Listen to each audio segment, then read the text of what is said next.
So yan, magandang araw sa inyo lahat dyan. This is Kuya Sen. Welcome to my vlog. At nandito tayo ngayon sa may MRT 7 Depot along Quirino Highway. Dito lamang po sa may Amparo, no? So ito na po yung harapan ng MRT 7 Depot. Ito po yung banda, no? So nandyan po yung papasok na ng depot. At ito naman po yung mga viaduct na patungong SM Fairview. Nakikita natin dito sa mula dito sa ating kinatatayuan yung ginawa nilang viaduct dyan sa loob, no? Halos makumpleto na yung ating natatanaw dito sa may bandang gitna. Ayan po. Ayan, no? Ayan. So tayo mag-drone dyan para makita nyo yung progress dyan, kung ano na yung mga progress dyan. At dito naman po sa may gitna, may mga nakikita na tayong mga steel bar dyan o mga poste na kanilang itinatayo dyan banda, oh. Top. So ito naman po yung patungong San Jose del Monte, Bulacan. So napapansin nyo, no, yung mga spearhead dito ay halos kumpleto na patungo dyan sa may barangay Pangarap. Tayo din ay mag-drone dyan hanggang doon sa pinakadulo ng kanilang natatapos na kanilang naitayo dyan, hanggang dyan sa may lampas ng barangay Malaria. Tayo ay mag-drone dyan ng malapitan para makita nyo yung kanilang mga nagagawa na dyan.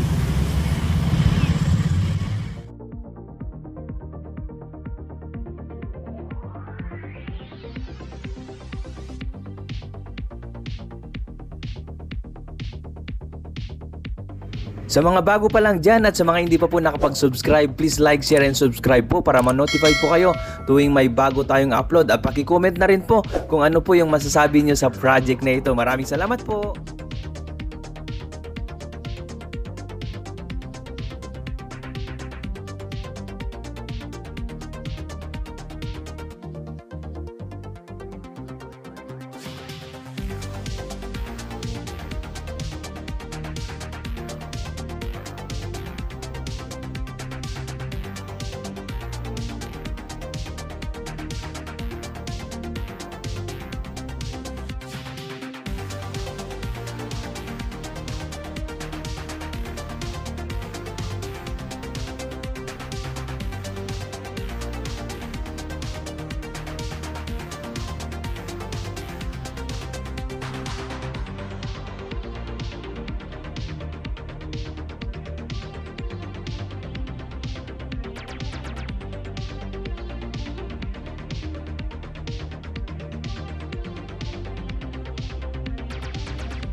San, ito na po yung boundary ng San Jose del Monte at Caloocan, no? So na inyo pong nakita yung pinakadulo na kanilang nagagawa. So hanggang dito po muna ang ating update. Maraming salamat po sa inyong patuloy na pagsuporta sa ating YouTube channel. At sa mga bago pa lang dyan, huwag pong kalimutan mag-subscribe para ma-update kayo tuwing may bago tayong video. Maraming salamat muli. God bless!